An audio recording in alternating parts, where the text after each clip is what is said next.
जगद्गुरु तुकोबराय म्हणतात गोकुळामधल्या सुखाचं वर्णन जगद्गुरु तुकोबराय करतात. का गोकुळामधल्या सुखाचं वर्णन जगद्गुरु तुकोबराय करतात? बघा, जसं गोकुळामध्ये आनंद आहे तसाच आज कुंभारीमध्ये सुद्धा आनंद आहे. आणि जगद्गुरु तुकोबराय गोकुळातल्या भगवान परमात्म्याच्या ज्या लीला आहेत त्याचं सुद्धा वर्णन करतात, गोकुळामधल्या आनंदाचं सुद्धा वर्णन करतात. बघा, काल्याचं कीर्तन म्हणजे समारोपाचं कीर्तन, प्रसादाचं कीर्तन, आशीर्वादाचं कीर्तन. गुरुवर्य रामगिरीजी बाबांचं या ठिकाणी आपल्या गावाला आशीर्वादन देण्याकरता या ठिकाणी फोन आलेला आहे. बाबा स्वतः येणार होते पण काही कामानिमित्त बाबांना जमलं नाही, तर बाबांचा फोन येतोय. 2 मिनिटं बाबांचे आशीर्वचन ऐका. चालीसा सुद्धा सुंदर चालू आहेत आणि रागेश्वरानंदगिरी महाराज यांच्या मार्गदर्शनाने हा सप्ताह चालू आहेत. आणि आता मला वाटतं नंदकिशोर महाराजांचे कीर्तनही या ठिकाणी चालू आहेत.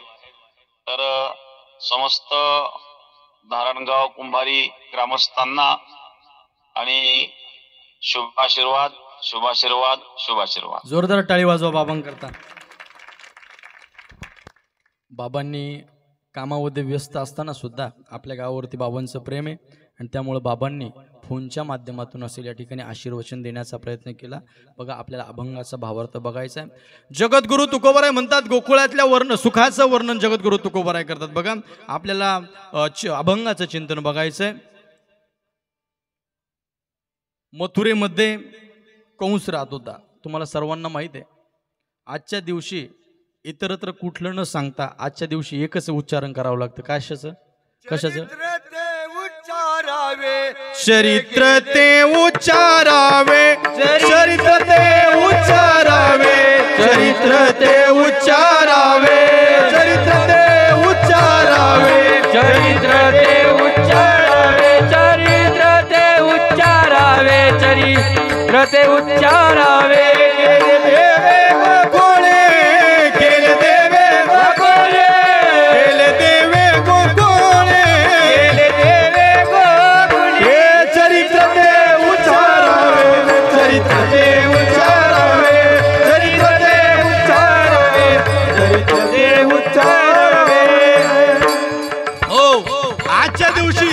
काही चालत नाही. आजच्या दिवशी वारकरी संप्रदायाने नियम घालून दिलेला आहे. आजच्या दिवशी एकच करायचं, काय?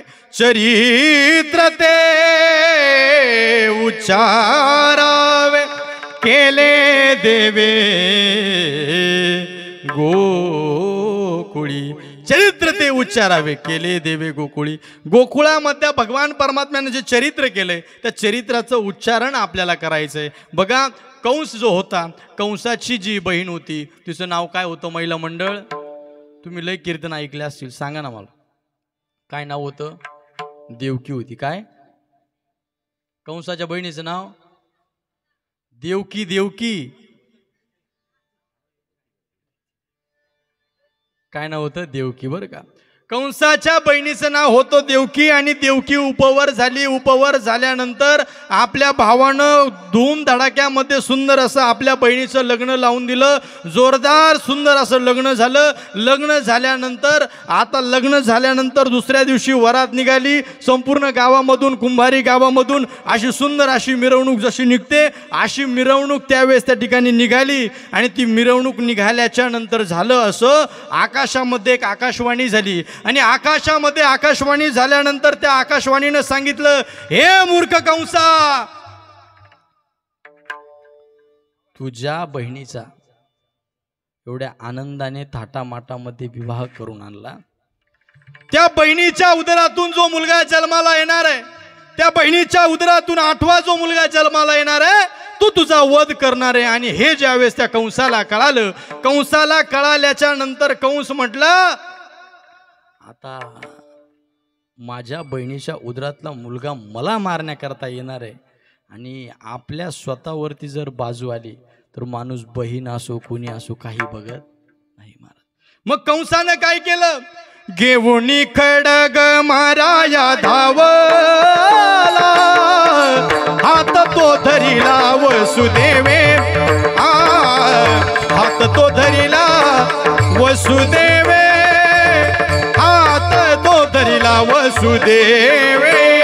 हे बोली खडके माझ्या थापला हात तो धरिला वसुदेवे हात तो धरिला वसुदेवे हात तो धरिला वसुदेवे.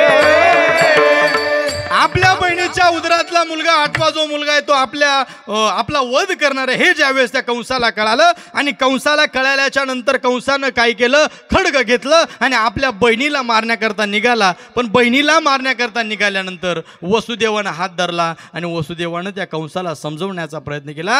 हे कंसा, अरे ऐक ना, तुझ्या बहिणीच्या उदरातला मुलगा तुला मारणार आहे ठीक आहे, पण तुझ्या बहिणीला का मारतो?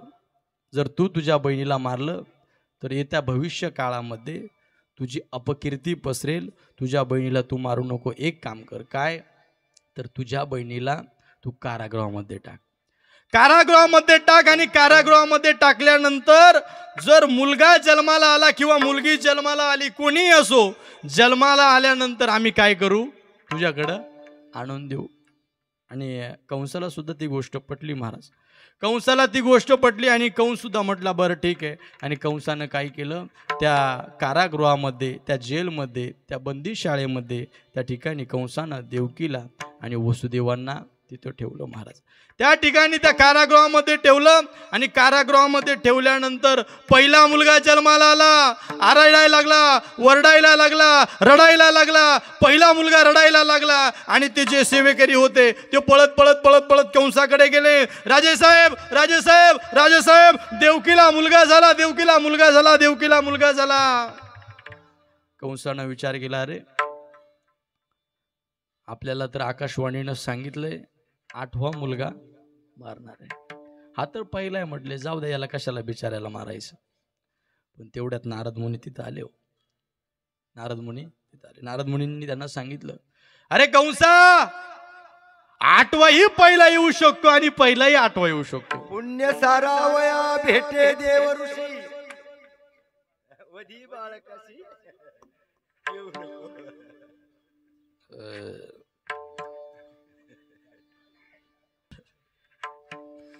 8वाही पहिला येऊ शकतो, पहिला 8वा येऊ शकतो. कोणी कुणीकडे जाऊ शकतो आणि सत्ता स्थापन करू शकतो, सांगता येत नाही महाराज.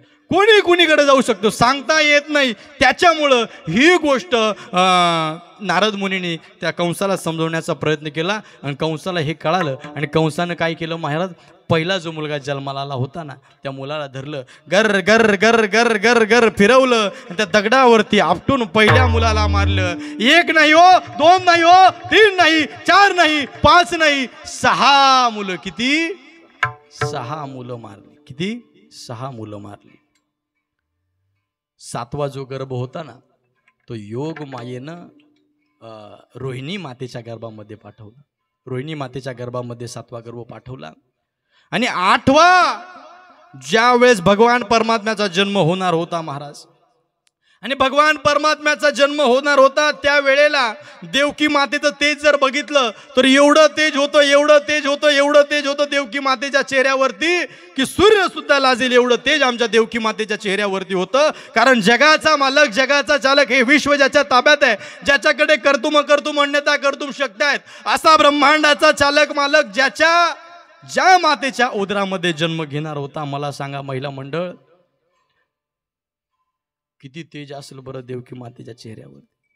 जगाचा मालक ज्यांच्या उदरामध्ये आलेला आहे, किती तेज असेल. आणि देवकी मातेला हळूहळू दिवस गेले, ते तेज दिसू लागलं, तेज अजून दिसू लागलं. आणि दिवस जसे जसे भरत गेले महाराज, झालं असं, भगवान परमात्मा त्या बंदिस्थाळेमध्ये त्या ठिकाणी वसुदेवाच्या आणि देवकीच्या समोर प्रगट झाले. पण प्रगट झाल्यानंतर मला सांगा महिला मंडळ, आपल्याला मूलबाळ ज्यावेळेस होतं, ते मूलबाळ किती वय असतं, त्याचं किती वय असतं? 1 दिवस, 2 दिवस, 3 दिवस, बारक असतं ना. पण भगवान परमात्म्याचा जन्म झाला ना, भगवान परमात्मा बारीक नव्हते, डायरेक्ट 8 वर्षाचे झाले. किती? 8 वर्ष. किती वर्षाचे? 8 वर्षाची मूर्ती भगवंताची आई वडिलांच्या समोर उभी राहिली. आणि देवकी मातेनं सांगितलं, हे देवा, हे बाळा, तू एवढा मोठा कशाला झालास रे? आम्हाला तुझं बालक रूप बघायचंय, लहान रूप बघायचंय. एक काम कर, तू जन्माला आल्यानंतर लहान बाळ जसं असतं ना तेवढाच हो आणि मग आम्हाला तुला बघायचं. पण भगवंताने सांगितलं आई मी तेवढाच होऊन येणार होतो, पण महत्वाचं काम होतं म्हटले, त्याच्यामुळं मी थोडासा मोठा होऊन आलो, ते काम सांगतो पुन्हा बारीक होतो म्हटलं. आणि भगवंताने सांगितलं वसुदेवांना एक काम करा म्हटले, इथं कंस काय आपलं जमून देणार, लय कंस मामा इथं डेंजर, कंस काय आपलं जमू देणार नाही. काय करा म्हटले, मला तुम्ही घेऊन कुठं जा,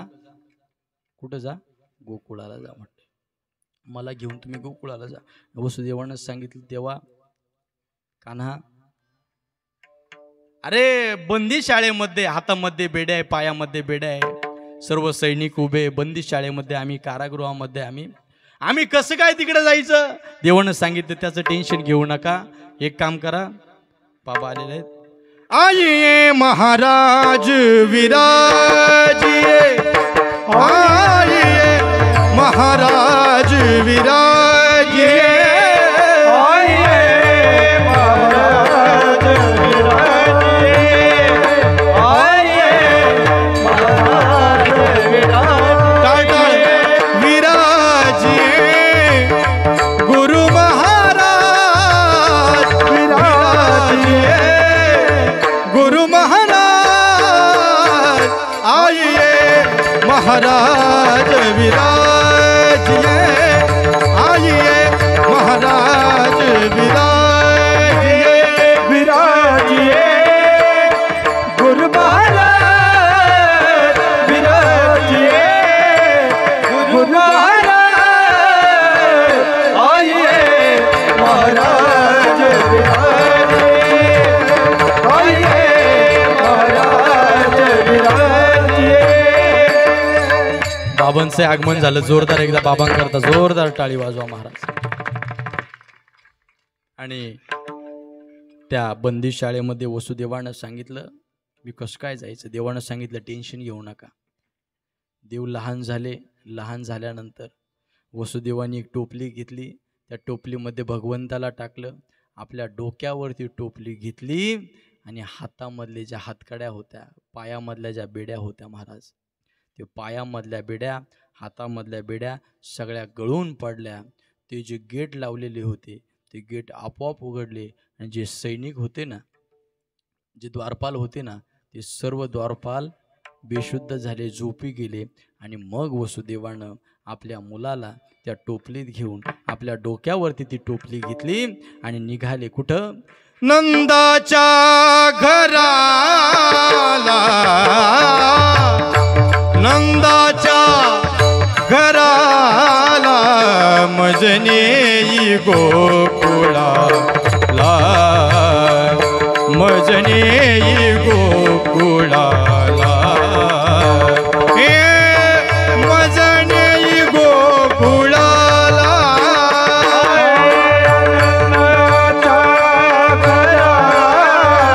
जय हो टाळ वाजवा. नंदाच्या घराला मजने गोकुळाला, मजने गोकुळाला, मजने गोकुळाला. हे माया उपजली ते ठेवी मज आणि येते, माया उपजली ते ठेवी मजयानी जेते. हो माया उपजली ते ठेवी मज आणि येते, माया उपजली ते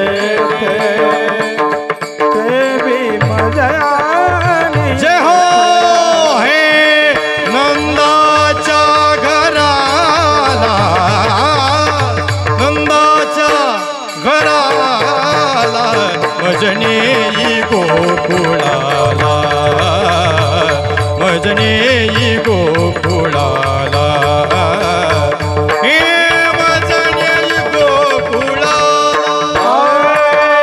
नंदाच्या घराला, नंदाच्या गोकुळाला मदने गोकुळाला मदने गोकुळाला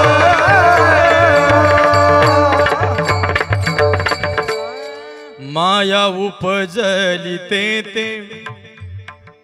ठेवी मजानी येते.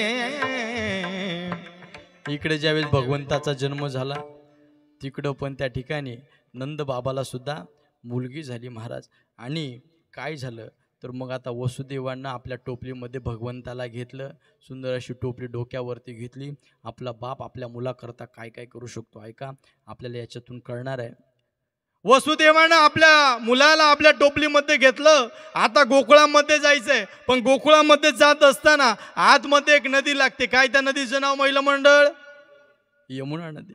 यमुनेच्या त्या धारेमधून पलीकडे जायचंय. यमुनेला पूर आलेला होता. आता कसं जायचं, काय करायचं, पण एका बापाचं काळीज आहे, आपल्या मुलाला वाचवायचंय. आणि म्हणून आपल्या एका बापानं काय केलं की भगवंताला आपल्या टोपलीमध्ये घेऊन त्या यमुनेमधून त्या ठिकाणी पलीकडे जाण्याचा प्रयत्न केला. हळूहळू नदीमध्ये गेले. आणि नदीमध्ये गेल्यानंतर त्या यमुनेचं पाणी हळूहळू वाढायला लागलं. एवढं वाढायला लागलं. हळूहळू ते पाणी छातीपर्यंत आलं. हळूहळू पाणी ते मानीपर्यंत आलं. हळूहळू ते पाणी तोंडापर्यंत आलं. नाका डोळ्यामध्ये पाणी जायला लागलं. भगवंतानं बघितलं की आता आपल्या वडिलांच्या नाकात पाणी गेल्याशिवाय राहत नाही.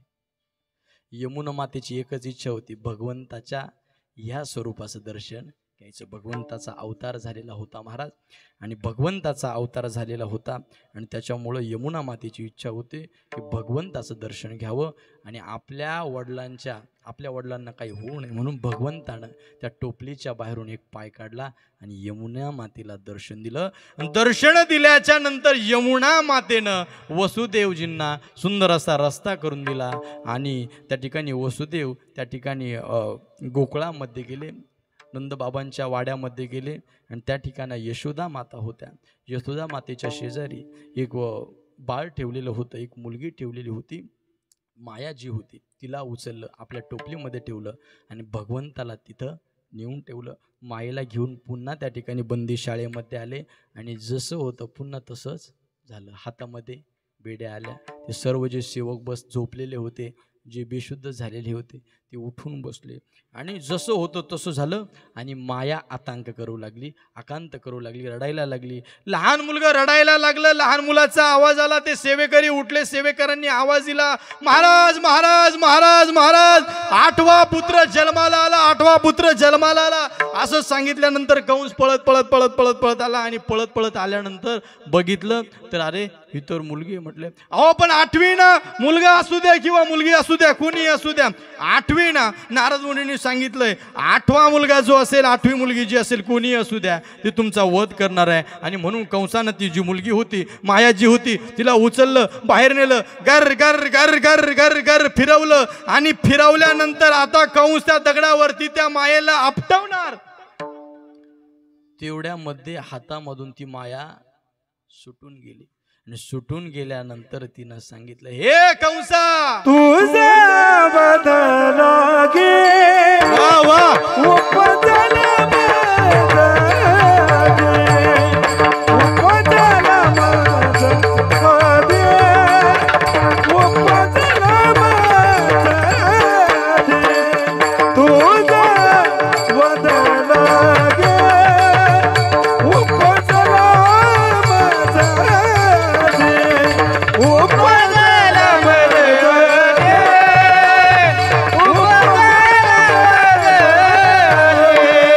माझा घे, त्या माईनं काय सांगितलं, हे तुझ लागी वधी उपजला मजादी, उपजला मजादी, उपजला मजादी. तुझा जो वध करणार आहे तो माझ्या अगोदर जन्माला आलेला आहे महाराज. ती माया निघून गेली. आता कंसाला भीती वाटायला लागली, नेमका कुठं जन्मलाय, कसा जन्मलाय. आणि बघा इकडे गोकुळामध्ये त्या ठिकाणी सकाळची वेळ होती आणि यशोदा मातेच्या शेजारी म्हणजे यशोदा मातेची सेवा करण्याकरता जी सेविका होती त्या सेविकेने बघितलं की यशोदा मातेच्या शेजारी काय आहे, काय आहे, बाळ आहे. आणि ज्यावेळेस ते बघितलं तिला आनंद झाला, एवढा आनंद झाला, एवढा आनंद झाला, एवढा आनंद झाला की यशोदा मातेला मुलगा झाला, यशोदा मातेला लाडला झाला, यशोदा मातेला मुलगा झाला. ती पळत पळत पळत पळत पळत पळत नंद बाबांकडे गेली आणि नंद बाबांना सांगितलं, नंद बाबा, नंद बाबा, नंद बाया बाबा, लाडला भयो. काय म्हटली? लाडला बाबा, लाडला भयो म्हटले, म्हणजे ती गोकुळातली भाषा आहे. नंद बाबा लाडला भयो. आणि असा ते शब्द त्यांच्या कानावरती पडले. नंद राजांना एवढा आनंद झाला, एवढा आनंद झाला, एवढा आनंद झाला. गळ्यामध्ये एक मोत्याचा हार होता, महागडा हार होता, घेतला आणि त्या दासीला देऊन टाकला. महाराज आनंदाची गोष्ट होती, आनंदाची बातमी होती महाराज. आणि ती आनंदाची बातमी कळाली. नंद बाबा सर्व गावामध्ये त्या ठिकाणी आनंदाचं उत्साहाचं वातावरण निर्माण झालं. एवढा आनंद झाला, एवढा आनंद झाला, एवढा आनंद झाला. एक एक गवळण दुसऱ्या दुसऱ्या गवळणीला सांगू लागली की काय सांगू लागली? गवळण गवळण सांगती गवळणीला न पुत्र झाला यशोदेला. गवळण गवळण म्हणती गवळणीला न पुत्र झाला यशोदेला. ही गवळण गवळण सांगती गवळणीला न पुत्र झाला यशोदेला. गवळण सांगती गवळणीला न पुत्र झाला यशोदेला. एक धावी एक पुणे ताटी मांडी सुंट बडे. एक धावी एक पुणे ताटी मांडी सुंट बडे. एक धावी एक पुणे ताटी मांडी सुंट बडे. एक धावी एक पुणे ताटी मांडी सुंट बडे.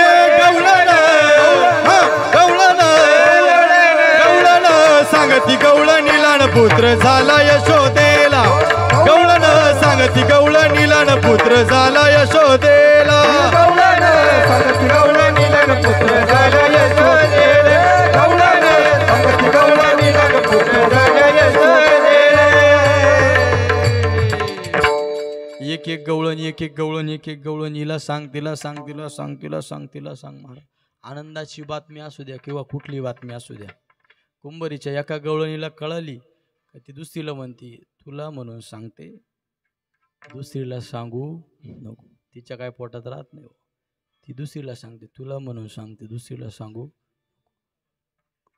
एक सगळ्यात फास्ट नेटवर्क, पहिलं ईमेल, कुठलं ईमेल, आणि दुसरं फिमेल म्हणजे महिला मंडळ.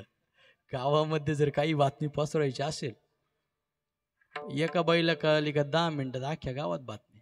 व्हॉट्सअप सुद्धा फेल आहे यांच्या पुढं. आणि बातमी कळाली, गोकुळामध्ये आनंदाचं निर्माण झालं. सुंदर असा आनंद त्या ठिकाणी निर्माण झाला. महाराज एवढा आनंद झाला, एवढा आनंद झाला. किती आनंद झाला बरं त्या गोकुळामध्ये.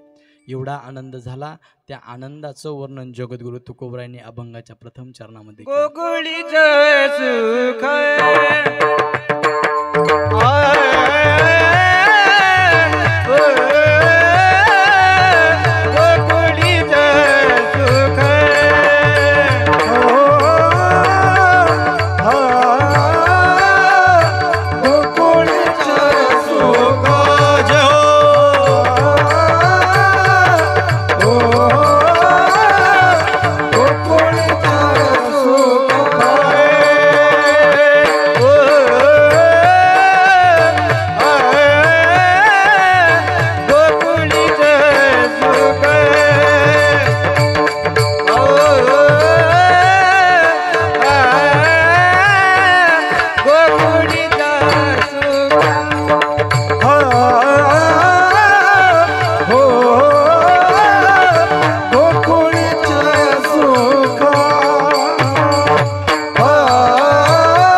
बाळकृष्ण नंद रे बाळकृष्ण नंद रे गोकुळीच्या सुखा अंत पार नाही लेका गोकुळीच्या सुखा अंत पार नाही लेका बाळकृष्ण नंद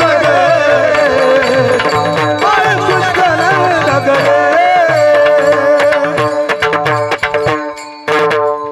गोकुळातल्या सुखाला आता पारावार राहिलेला नाही, कारण जगाचा मालक जगाचा चालक हे विश्व ज्याच्या ताब्यामध्ये, त्या भगवान परमात्म्यानं तिथं जन्म घेतला. मला सांगा किती भाग्यवान गाव असेल बरं ते गोकुळ. जगाच्या मालकानं ज्या ठिकाणी जन्म घेतला असं भाग्यवान ते गाव महाराज. त्या गावामध्ये आनंदाचा आणि सुंदर असा आनंद त्या गावामध्ये निर्माण झाला. 2 मिनटं फक्त बाबाजी या ठिकाणी बोलणार आहेत. बाबांना बाहेर जायचं आहे. 5 मिनटं बाबांचं अमृतवाणी श्रवण करू, त्यानंतर पुन्हा आपण आपल्या कीर्तनाला.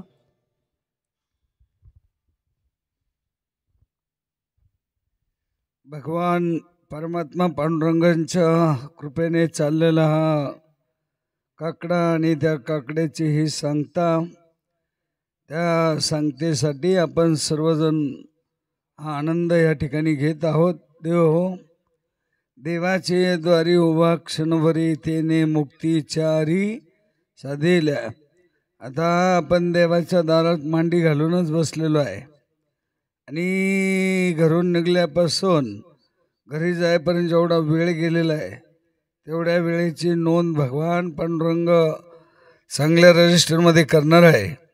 या काकड्यासाठी महिनाभर अनेकांनी भजनाची सेवा केली, फराळाची सेवा केली. या काकड्याचं सुंदर असं महत्त्व वाढवलं आणि शेवटच्या दिवशी अनेकांनी योगदान देऊन त्या माध्यमातून हा गोपाल काल्याचा प्रसंग आहे. आपल्याच गावामधली भजनी मंडळ आहे, कीर्तनकार सुद्धा आपलेच महाराज आहे. फार मोठं भाग्य आहे बरं का. त्या भाग्याचं वर्णन करता येणार नाही. एवढ्या कमी वयामध्ये नंदकिशोरने ही मजल गाठली, हे अवर्णनीय आहे. प्रत्येकाने आपल्यामुळं आपल्या घराचं महत्त्व वाढावं, आपल्या गल्लीचं महत्त्व वाढावं, आपल्या गावाचं महत्त्व वाढावं. हे प्रत्येकाला दिशा भगवान पांडुरंगाने द्यावी, दिलेलीच आहे. काही अजून इकडं तिकडं चुकलेले आहे, अंधारात आहे, भटकत आहे. ते पटकन रस्त्यावर यावं, प्रकाशामध्ये येऊन त्यांना हा ज्ञानाचा प्रकाश आणि मध्ये येऊन आणि त्यांनी ह्या योग्य रीतीनं जीवन एवढं तेवढं आहे, फारसं काही नाही आहे, एवढं तेवढंच आहे. मनुष्य जन्म दुर्लभ आहे, त्याच्यामध्ये एवढं तेवढं काही भगवंताने दिलेला हा क्षण आहे. प्रत्येक क्षणाचा उपयोग करायचा आहे आणि प्रत्येकावर प्रेमच करायचं आहे. एक क्षणसुद्धा कुठं वाया जाता कामा नाही, कोणावर रागवता कामा. रागवले म्हणजे तुमची अवस्था बिघडते, त्याची बिघडते. ज्याच्यावर रागवलं त्याची बिघडते. आणि म्हणून एकमेकाला पाहिल्यानंतर आनंद झाला पाहिजे. भगवान परमात्म्याचं वर्णन करताय कीर्तनकार मंडळी. आज सगळीकडे काकडाचं कीर्तन चालू आहे, सगळीकडे भगवंताचं वर्णन आहे. भगवान परमात्मा आनंद स्वरूप आहे, सर्वांना आनंद आहे. 16,108 राण्या आहे, पण प्रत्येकीचा माल सारखाच आहे. प्रत्येकीच्या महालामध्ये नौकर आहे, तेच असं वाटतं हेच घराचे मालक आहे. एवढा आनंद एक व्यक्ती देते आणि याला कारण म्हणजे भगवंत हा आनंद स्वरूप आहे, त्याचं हे वर्णन आहे. तो प्रसाद आपल्यालाही प्राप्त हो, तो आनंद आपल्यामध्ये प्राप्त हो, असे भगवान पांडुरंगाकडे प्रार्थना करू. आणि या कार्यक्रमाचं नियोजन आयोजन केलं त्यांचा एकदा वर हात करा आणि इमानदारीनं त्यांना टाळी वाजून त्यांचं अभिनंदन करू, धन्यवाद देऊ. आणि आम्हाला घाई असल्यामुळं परवानगी घेतो, कीर्तन सोडून मध्ये काही बोलता येत नाही, पण आज वशिलेबाजीनं नंदोनी आम्हाला नंदकिशोर महाराजने माईक दिला. माझी इच्छा एकच आहे, आपण सर्वांनी सुखी राहावं आणि सर्वांना येऊन धर्माचंच काम करावं. जगामध्ये सर्वात मोठी वस्तू म्हणजे धर्म आहे. आपण सगळेजण ब्रह्म विष्णू महेशांना मानतो, परंतु ब्रह्मा विष्णू महेश धर्माला मानता. हे धर्म आम्हाला सोडू नको, कारण जिकडं धर्म आहे तिकडं जय आहे. धर्म म्हणजे काय? सर्वांवर प्रेम करा, हाच धर्म आहे. तो धर्म जागृत राहावं, धर्माची पहाट व्हावी आणि जिकडे तिकडे सुख शांतीचे वारे नांदो ही पांडुरंगाकडे प्रार्थना. सर्वांना रामकृष्ण हरी. जय जनार्दन.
बाबांकरता जोरदार टाळी वाजवा सगळ्यांनी, जोरदार.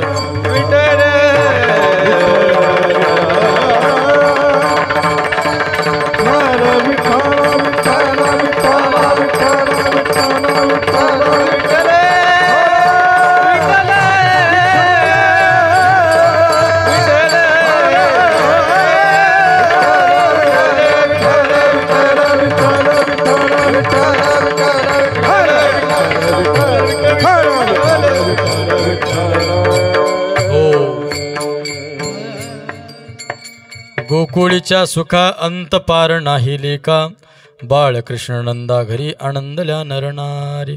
गुडिया तोरणे करती कथा गाती गाणी, बाळकृष्ण नंदा घरी आनंदल्या नरनारी. तुका म्हणे छंदे, तुका म्हणे छंदे मन मोहिले गोविंदे, बाळकृष्ण नंदा घरी आनंदल्या नरनारी. गोकुळामध्ये आनंदाचं वातावरण निर्माण झालं, उत्साह चालू झाला महाराज, आणि सगळ्यांना आनंद झाला. एवढा आनंद झाला, एवढा आनंद झाला. आता जगाच्या मालकाचा जन्म झालेला आहे म्हटल्यानंतर एवढी गर्दी झाली, एवढी गर्दी झाली महाराज, एवढी गर्दी झाली. ऐका सगळ्यांनी, महिला मंडळ इकडे लक्ष द्या सगळ्यांचं. नंदराजाच्या महालामध्ये एवढी गर्दी झाली, इथून गर्दी चालू झाली तर आपल्या कमानीपर्यंत गर्दी होती. सतीश भाऊ, इथून गर्दी चालू झाली, कमानीपर्यंत गर्दी होती. एवढी गर्दी, एवढी गर्दी. आता जगाचा मालक जन्माला आलेला आहे म्हटल्यानंतर गर्दी बघायला चालू झाली. एवढी गर्दी, एवढी गर्दी, एवढी गर्दी. आता शेवटची जी महिला होती का, ती होती कुठं? कमानीपाशी. पहिली जी गवळण होती ती कुठं होती? नंदबाबाच्या वाड्याच्या बाहेर महाराज. आता ती शेवटची महिला होती का, ती पुढचीकडं आली. म्हटली का ग तू देवाचं दर्शन घेण्याकरता, आणि किती वाजता उठली होती ग, आणि किती लवकर स्वयंपाक उरकला ग, आणि किती लवकर कपडे धुतले ग, आणि तू कसं काय एवढं लवकर आली ग, आता तू लवकर मध्ये जाणार, देवाचं दर्शन होणार. आता मध्ये जाऊन आली का, मला नेमकं सांगतो देव कसा दिसतो म्हटले. नंद बाबाचा लाडला कसा दिसतो मला नेमकं सांग म्हटले. आणि मग ती पहिली गवळण आतमध्ये गेली. बा आता तुमच्या तिघांवरती एक जबाबदारी. मधी गेल्यानंतर ती गवळण भगवंताला बघते, आणि बघितल्याच्या नंतर ती गवळण भगवंताचं तिच्याविषयी तिला भगवंताविषयी जे जाणवलं ती त्या गवळणीला सांगणार. पण ते आपल्याला गवळणींच्या माध्यमातून सांगायचं बरं का. ती गवळण आतमध्ये गेली, भगवंताला बघितलं, आणि भगवंताला बघितल्यानंतर ते म्हणाली, अरे याचा बापही गोरा आहे, याची आई गोरी आहे, आणि हा कसा आहे म्हटले सावळ. बाहेर आली. बाहेर आल्याच्या नंतर त्या गवळणी विचारले, सांग सांग सांग सांग सांग सांग तो जगाचा मालक कसा दिसतो, तो नंद बाबाचा मुलगा कसा दिसतो, त्या यशोदा मातेचा मुलगा कसा दिसतो, सांग सांग सांग सांग. आणि मग त्या गवळीनं सांगितलं, अगं नंद राजा पण गोरे आहेत, यशोदा माता पण गोरे आहे, पण हा मुलगा कसा आहे, सावळा देखिएला आनंदाचा, सावळा देखिएला आनंदाचा, सावळा देखिएला आनंदाचा, सावळा देखिएला आनंदाचा.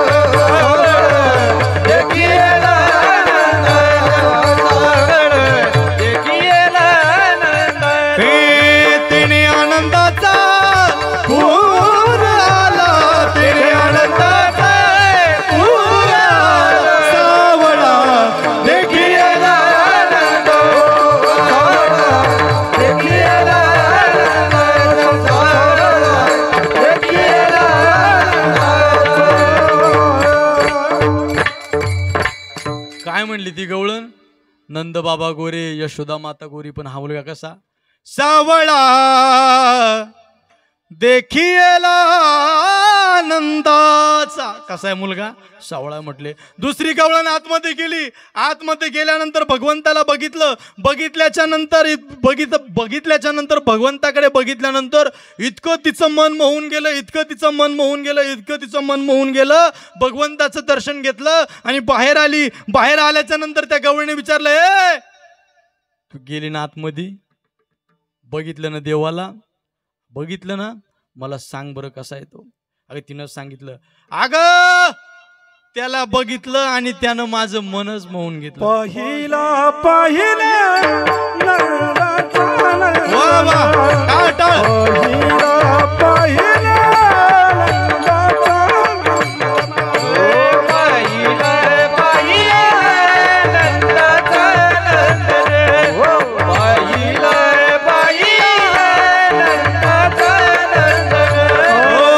तेने वेदियले मन, तेने वेदियले मन, तेने वेदियले मन, तेने वेदियले मन, तेने वेदियले मन, तेने वेदियले मन.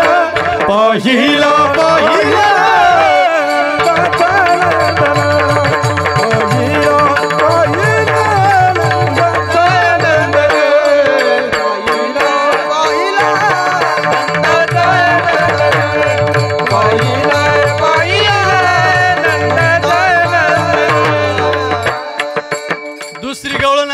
गेली. बाहेर आली. तिला विचारलं कसा दिसतो तो? तिनं सांगितलं माझं मनच मोहून घेतलं. तेने वेदियले मन, तेने वेदियले मन, तेने वेदियले मन. पाहिला पाहिला नंदाचा नंदन